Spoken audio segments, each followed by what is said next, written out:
Sifat yang kedelapan adalah sifat al-iradah. Al-iradah yaitu sifat berkehendak.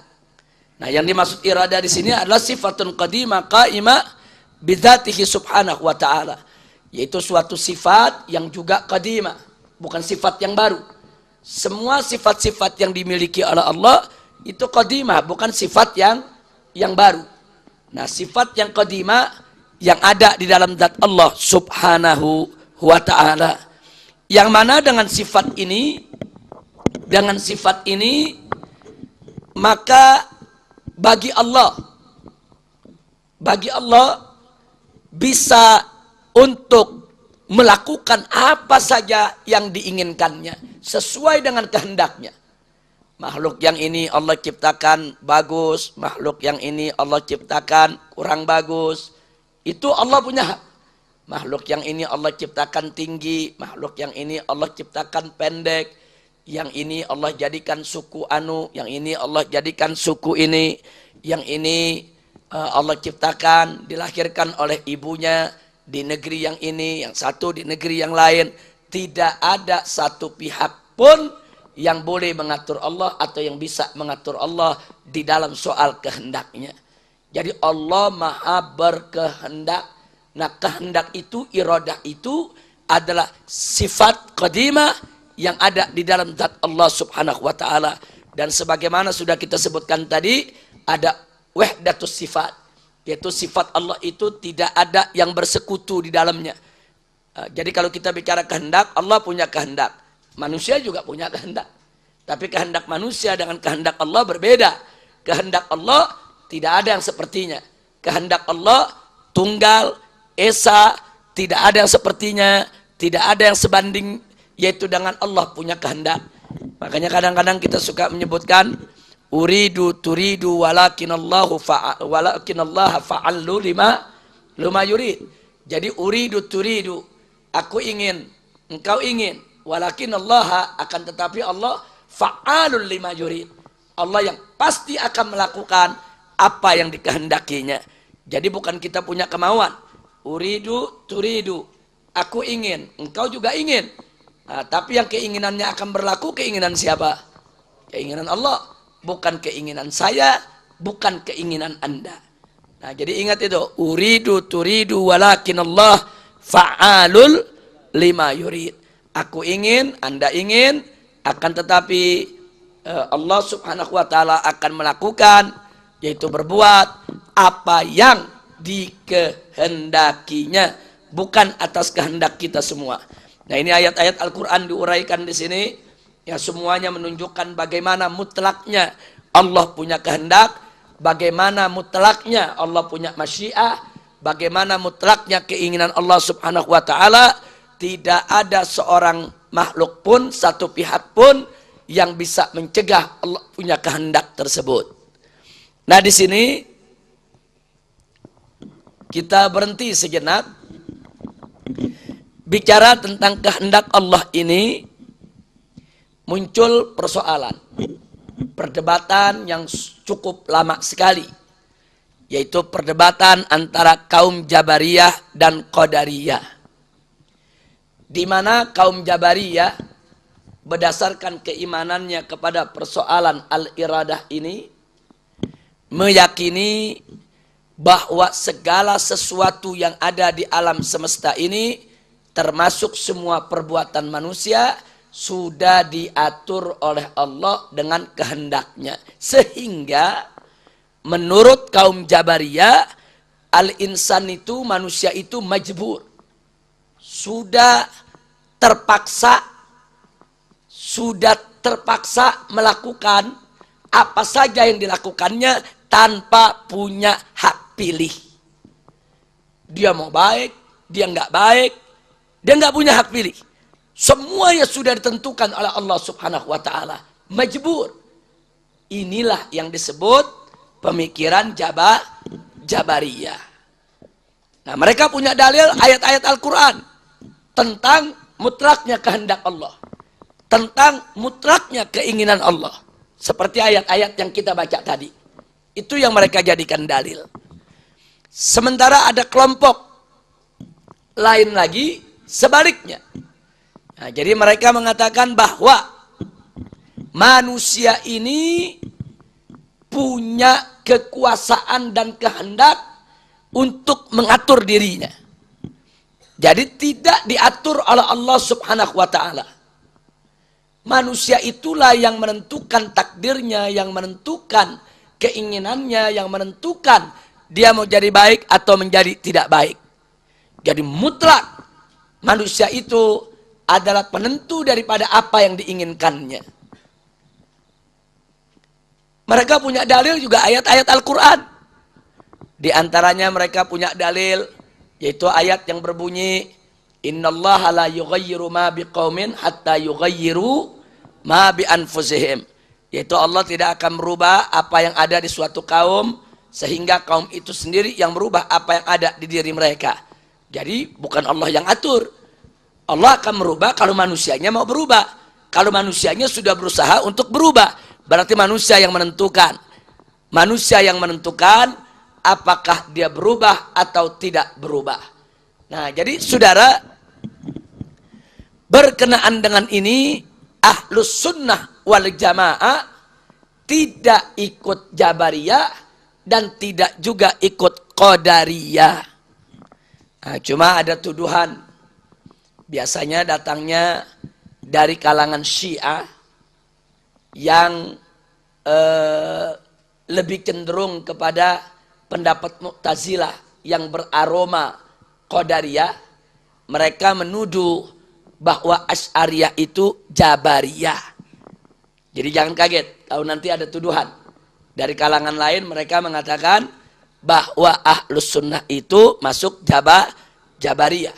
Nah, karena mereka punya rukun iman diantaranya jangan lupa yaitu beriman kepada qada dan qadar, khairihi wa syarri, yang baik maupun buruk. Nah, jadi ini kita dituduh dengan adanya rukun iman ini, Ahlus Sunnah ini dituduh kalau begitu Asy'ariyah adalah Jabariyah. Memang sepintas lalu mirip, sepintas lalu memang sama, tapi sebetulnya tidak sama. Nah, karena itu mari kita lihat berkenaan dengan persoalan ini memang persoalan yang sangat sensitif. Satu ketika para sahabat Nabi alaihi salatu wassalam pernah berbincang-bincang soal takdir, soal yang kita sebutkan tadi. Apakah takdir itu Allah yang menentukan? Apakah manusia yang punya hak untuk menentukan? Nah, begitu mereka asyik sedang berdiskusi, Nabi datang masuk ke dalam ruangan di mana mereka sedang mendiskusikan itu. Wajah Nabi berubah menjadi merah. Kemudian Nabi mengingatkan kepada para sahabat, kalian membicarakan tentang sesuatu hal yang hasilnya tidak ada, tapi dosanya sudah kelihatan. Artinya madaratnya sudah kelihatan. Artinya Nabi sudah memperingatkan sejak jauh-jauh hari, jangan terlalu mendalam membicarakan persoalan qada dan qadar. Cukup terima dengan iman, tidak usah terlalu dalam dibahas, karena belum sampai kita punya ilmu ke sana. Ilmu Allah itu maha luas, samudra pengetahuan Allah itu tiada batas, sementara ilmu manusia sedikit. Wa ma utitum minal ilmi illa qalila. Ilmu manusia sedikit, akalnya sempit, mustahil bisa mengarungi samudra ilmu pengetahuan Allah yang maha luas tanpa batas. Makanya ada hal-hal yang dijaga oleh Nabi.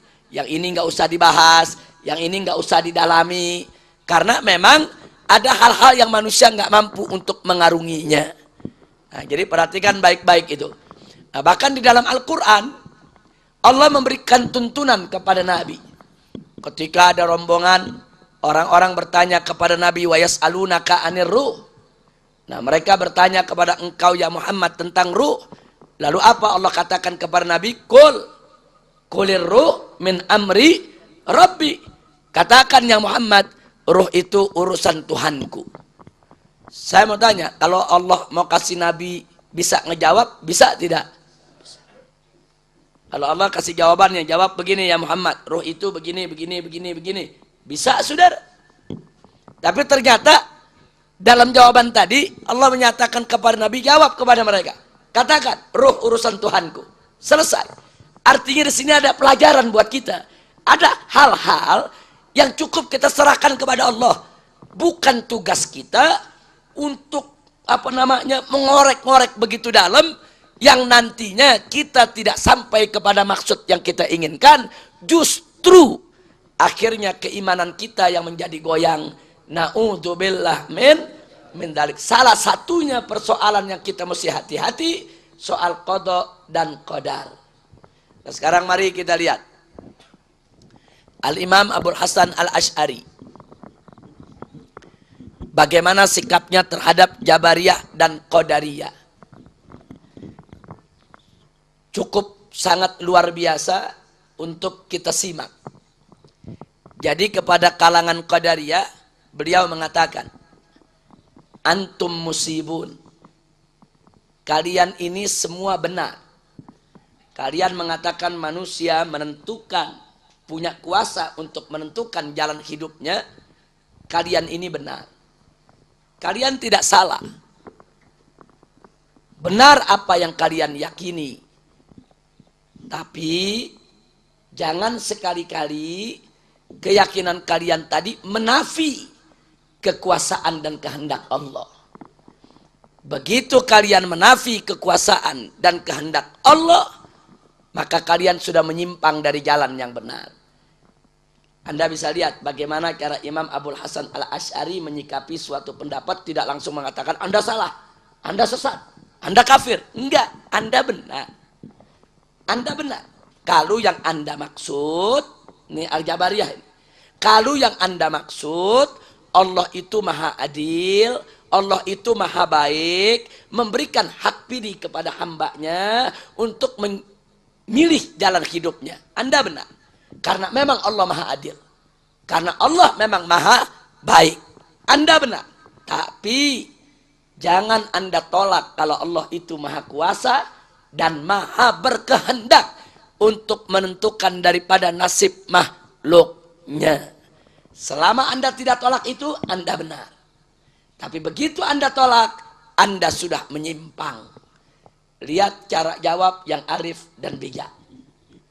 Lalu bagaimana Al-Imam Abul Hasan Al-Asy'ari menjawab kepada Jabariyah yang mengatakan bahwa manusia ini udah serba terpaksa, semua udah diatur oleh Allah, nggak ada hak pilih lagi untuk menentukan jalan hidup.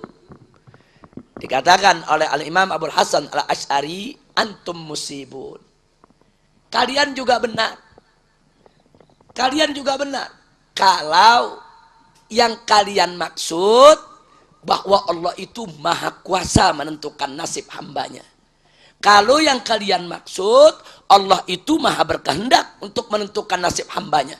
Dan tiada kehendak siapapun di atas kehendak Allah. Kalian benar.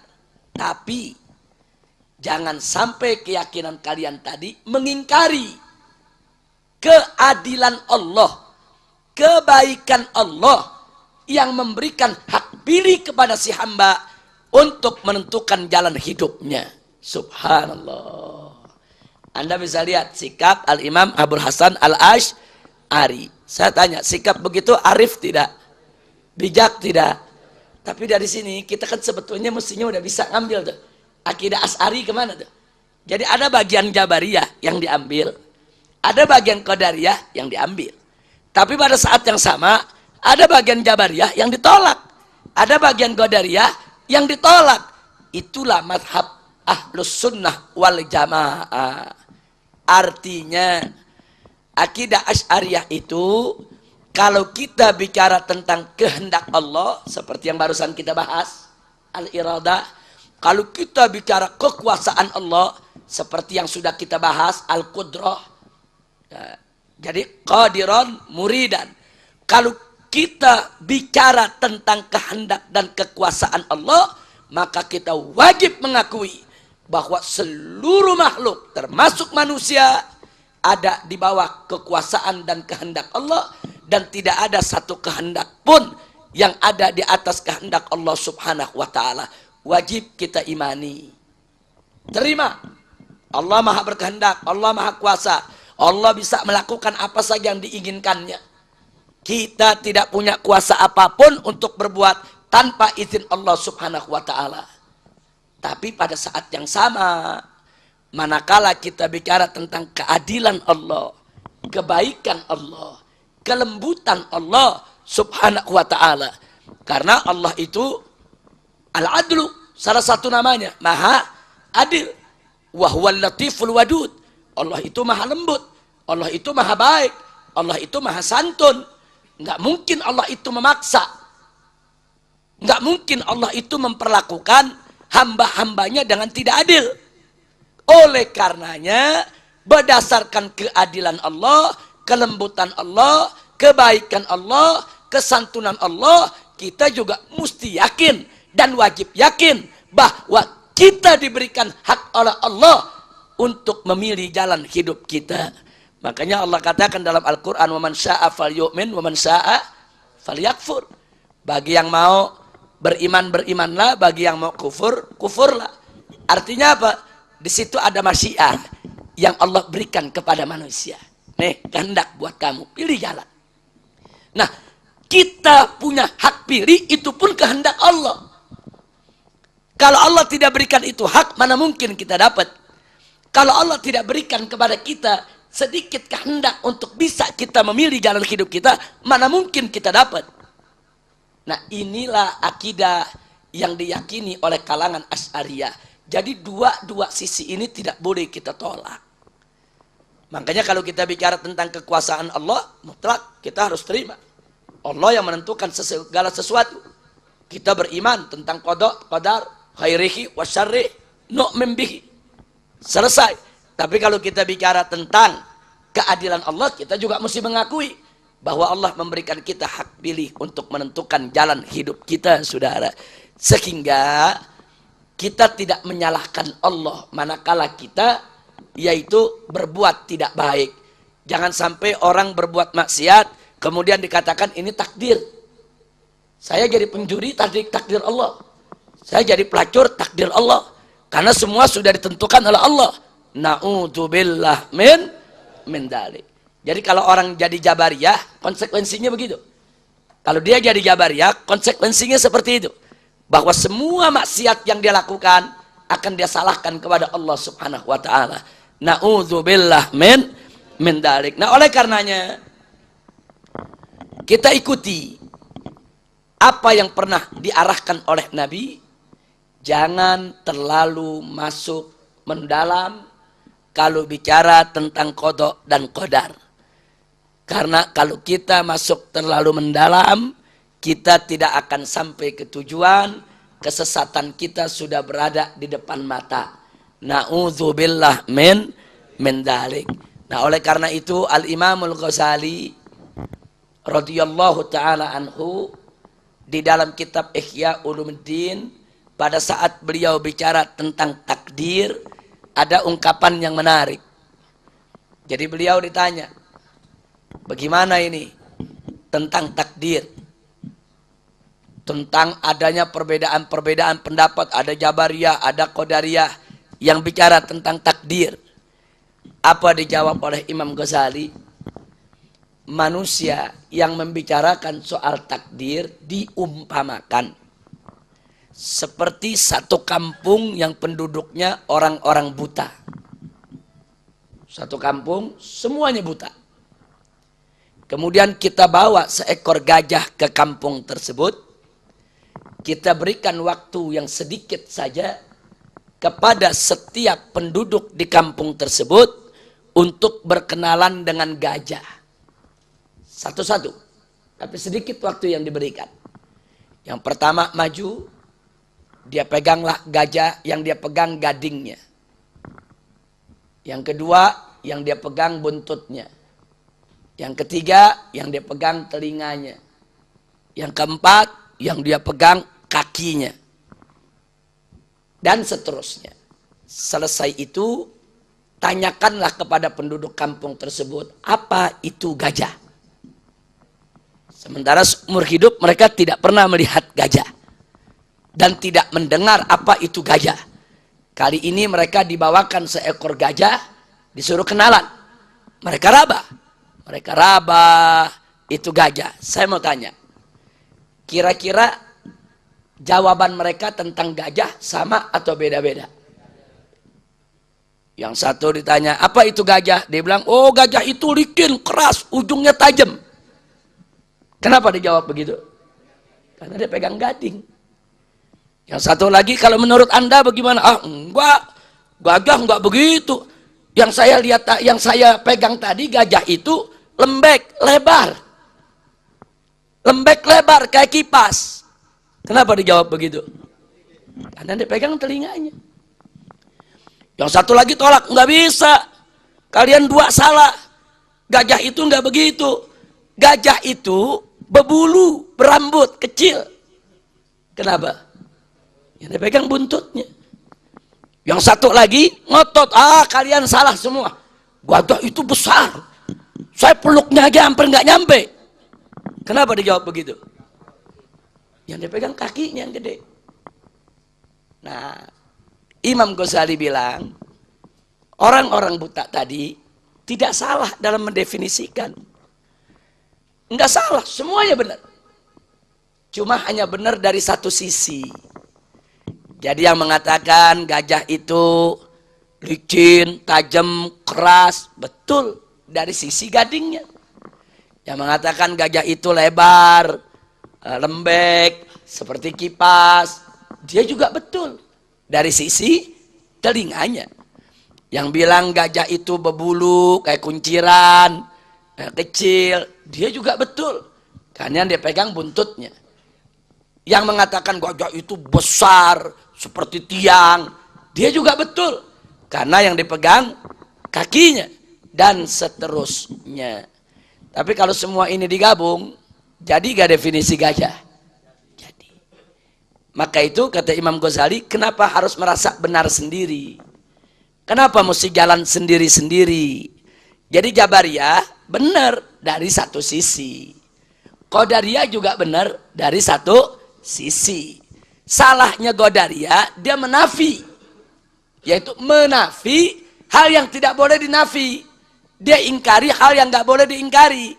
Salahnya Jabariyah dan salahnya Qadariyah, mereka mengingkari yang tidak boleh diingkari.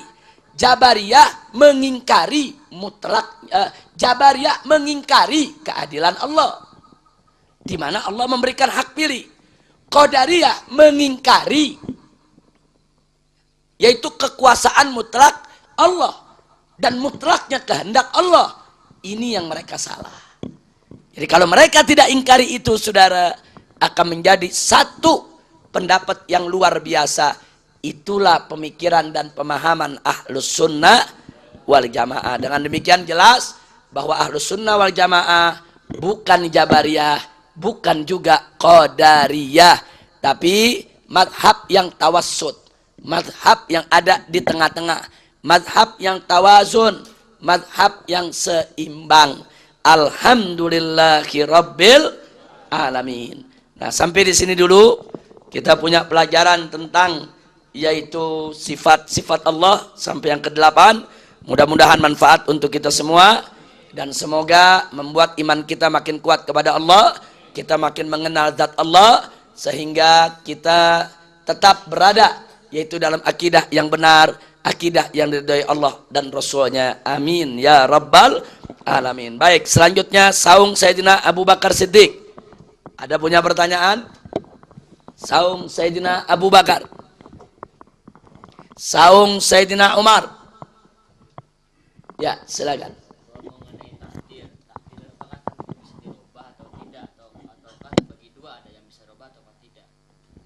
Ya, jadi di dalam akidah Ahlus Sunnah wal Jamaah ada ketentuan takdir Allah yang mutlak. Artinya yang tidak ada sama sekali bisa merubahnya. Tapi ada ketentuan takdir Allah yang memang Allah gantung sesuai dengan kasab, sesuai dengan upaya manusianya. Tapi itu pun tidak keluar dari kehendak Allah. Nah, karena itu tugas kita saat ini bukan untuk membedah takdir bukan untuk mengintip takdir, bukan untuk melihat dan mengupas takdir, tapi tugas kita adalah ikhtiar, tanpa harus terbuai dengan urusan takdir. Nah, ini pertanyaan bagus. Kembali ke Al-Imamul Ghazali. Nah, kenapa Imam Ghazali yang biasanya banyak dibawa dalam pelajaran akidah seperti ini? Karena supaya Anda tahu, akidah Asy'ari yang sebenarnya adalah akidah Asy'ari yang dibangun oleh Al-Imamul Ghazali melalui kitab Al-Iqtisad fil I'tiqad. Tolong dicatat baik-baik. Walaupun akidah Al-Asy'ari ini pada awalnya dibangun oleh Abul Hasan Al-Asy'ari yang kemudian dijaga oleh Al-Imam Al-Juwaini, tapi yang mengembangkan, yang membangun sendi-sendinya, yang mempertahankan dengan aneka hujahnya sampai saat ini, semua ada dalam kitab Al-Ghazali. Andai kata Imam Ghazali lahir lebih dulu daripada Abul Hasan Al-Asy'ari, mungkin ini akidah disebut akidah Ghazaliyah, bukan disebut akidah Asy'ariyah. Nah, kenapa ini perlu saya tekankan? Nanti, ini tolong Ustadz Ja'far, dicatat jangan sampai nanti saya lupa, ada materi-materi yang perlu kita sampaikan.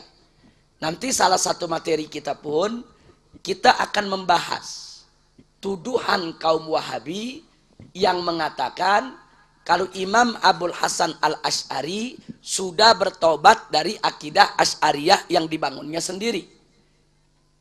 Setelah itu Imam Abul Hasan Al-Asy'ari ikut Salafi. Sehingga ulama-ulama Salafi, Wahabi menganggap Abul Hasan itu sama dengan mereka di dalam menafsirkan aneka ayat sifat. Nah, apakah tuduhan ini benar atau tidak? Nanti akan kita jawab dalam satu materi tersendiri. Dia nggak boleh dicampur-campur.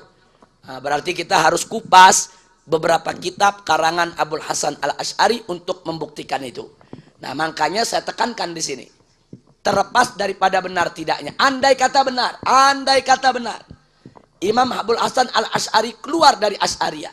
Itu bukan berarti akidah Asy'ariyah itu salah. Itu bukan berarti akidah Asy'ariyah itu sudah nyeleweng. Kenapa? Karena akidah Asy'ariyah ini tidak dibuat oleh seorang diri. Akidah Asy'ariyah ini melalui proses. Jadi ada proses tahqiq. Dari mulai zaman Imam Abul Hasan sampai zaman Imam Al-Ghazali, itu yang namanya akidah Asy'ariyah melalui proses tahqiq. Terus menerus ada kajian. Terus menerus ada pembenahan. Terus menerus ada pembangunan sendinya yang disempurnakan oleh Al-Imam Al-Ghazali melalui kitab Al-Iqtisad fil I'tiqad. Nah, makanya kalau andai kata ada mengatakan, oh Imam Abul Hasan bukan Asy'ariyah, nggak ada masalah. Andai kata benar, nggak ada masalah. Akidah Asy'ariyah adalah suatu akidah yang pada mulanya dibangun oleh Abul Hasan Al-Asy'ari, yang kemudian dijaga oleh Al-Imam Al-Juwaini, dan pada akhirnya disempurnakan oleh Al-Imam Al-Ghazali. Bahkan kalau kita lihat yang ada saat ini di mana-mana, akidah ini lebih tepat disebut akidah Ghazaliyah ketimbang akidah Asy'ariyah. Cuman karena telanjur nama Asy'ariyah itu yang lebih populer, maka tetap bertahan para ulama menyebutnya sebagai akidah Asy'ariyah. Sebab kalau disebut akidah Ghazaliyah, ntar orang pikir aliran baru lagi. Wah, ini aliran apa lagi nih? Nah, karena itu nama yang sudah telanjur ada dari awal, itu yang dipertahankan oleh ulama-ulama Ahlus Sunnah wal Jamaah. Walaupun akidah Asy'ariyah itu sudah dibongkar habis, ditahqiq habis, dibenahi habis-habisan dengan argumentasi yang luar biasa oleh Al-Imamul Ghazali radhiyallahu taala anhu. Itu insya Allah nanti jadi materi sendiri. Jadi ada materi trilogi tauhid Wahabi, ada materi yang kedua yaitu tentang tuduhan Wahabi bahwa Imam Abul Hasan Al-Asy'ari keluar dari mazhab Asy'ari. Kita buktikan itu tuduhan itu betul atau tidak. Nah, itu akan kita jawab nanti. Ada dua materi. Nah, kemudian kemarin ada janji satu materi lagi tentang tafsir nas sifat. Tentang tafsir nas sifat. Bagaimana menafsirkan ayat-ayat yang berkaitan dengan sifat Allah untuk melengkapi pelajaran kita untuk buku Aqidatul Awam, insya Allah. Baik, saung Sayyidina Utsman. saung Sayyidina Ali, saung Sayyidina Hasan. Silakan.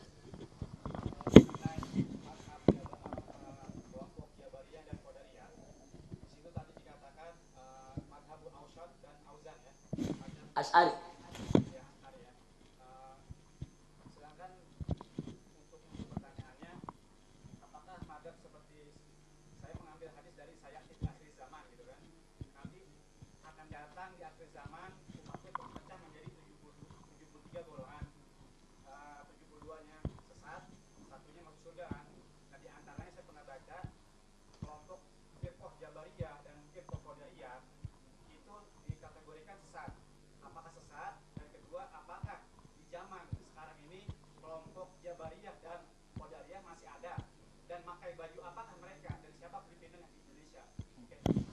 Terima kasih banyak. Jazakumullahu khairal jasa. Ini melihat pertanyaan barusan, jadi kelihatannya harus ada satu materi lagi. Sebab hadis yang dibawa tadi, hadis yang ditanyakan tadi, itu adalah hadis yang diperdebatkan oleh para ulama. Bahkan banyak ulama menolak hadis tersebut dari kalangan ahlus sunnah wal jamaah. Kenapa? Karena hadis tersebut sering diklaim oleh tiap kelompok, dan tiap kelompok mengatakan dialah firqah najiyah. Sehingga dengan menggunakan hadis tersebut, dia mudah mengkafir-kafirkan kelompok lain yang tidak sejalan. Ditambah lagi, ada hadis lain yang bunyinya sebaliknya. Jadi ada satu hadis berbunyi, umatku akan terpecah menjadi 73 golongan. Yang satu masuk surga, yang 72 masuk neraka. Ada hadis sebaliknya dari Imam Al-Bazzar. Umatku akan terpecah menjadi 73 golongan. Satu masuk neraka, 72 masuk surga. Ini yang mana yang mesti diambil? Jadi ini hadis ada dua versi. Nah, karena itu nanti ada materi sendiri membahas tentang hadis tadi, tidak hari ini. Nah, tapi ada pertanyaan yang perlu dijawab saat ini, yaitu tentang Jabariyah dan Qadariyah. Bagi ahlus sunnah, Jabariyah dan Qadariyah sesat. Firqatun dolah mudillah. Tapi tidak boleh kita kafirkan. Tolong diingat, sesat mengkafir beda. Jadi Qadariyah tidak boleh kita kafirkan. Nggak ada ulama-ulama ahlus sunnah yang mengkafirkan Qadariyah, yang mengkafirkan Jabariyah, yang mengkafirkan Murji'ah, yang mengkafirkan Mu'tazilah. Nggak ada. Tapi memang mereka dikategorikan termasuk firqah yang sesat. Sekurang-kurangnya, kalaupun tidak kita katakan sesat, firqah di luar ahlus sunnah wal jamaah. Nah, pertanyaannya, apakah kelompok ini masih ada? Oh, ada. Kelompok Jabariyah dan Qadariyah ada. Nah, kelompok Qadariyah saat ini, itu ada digandrungi, masih dia tetap digandrungi oleh Al-Mu'tazilah, dan kebanyakan kalangan Syiah ikut Qadariyah. Walaupun tidak semua. Nah, tapi yang jelas, semua liberal ikut Qadariyah. Nah, karena liberal itu memang dia hanya menggunakan logika. Dia merasa, oh kita penentu, nggak ada urusan dengan Tuhan. Ya memang udah urusannya seperti itu liberal. Liberal rasanya nggak ada Qadariyah pun jadi Qadariyah sendiri dia. Nah, jadi artinya di sini kalau ditanya apakah ada, walaupun namanya bukan Qadariyah lagi, tapi pemikiran itu tetap ada. Yang Jabariyah pun tetap ada. Nah, cuman memang selama ini yang selalu difitnah Jabariyah adalah ahlus sunnah. Nah, karena itu kalangan ahlus sunnah wal jamaah kalau tidak belajar akidah dengan baik bisa jadi Jabariyah. Hati-hati. Kalangan ahlus sunnah wal jamaah As'ariyah kalau tidak belajar akidah dengan baik, akhirnya nanti dia bisa menjadi Jabariyah secara dia tidak sadari. Nah, akhirnya dia pasrah. Oh, ini udah jadi bodoh, ya takdir. Terbelakang, ya takdir. Kemudian buat maksiat, ya takdir. Di kalangan masyarakat ada yang seperti itu. Bukan tidak, akhirnya segala kejelekan itu diserahkan kepada Allah. Padahal yang bersangkutan berakidahkan ahlus sunnah. Cuman karena nggak belajar akidah, karena nggak memperdalam akidah, akhirnya jatuh terjerumus dalam paham Jabariyah. Baik, itu yang bisa kita jawab.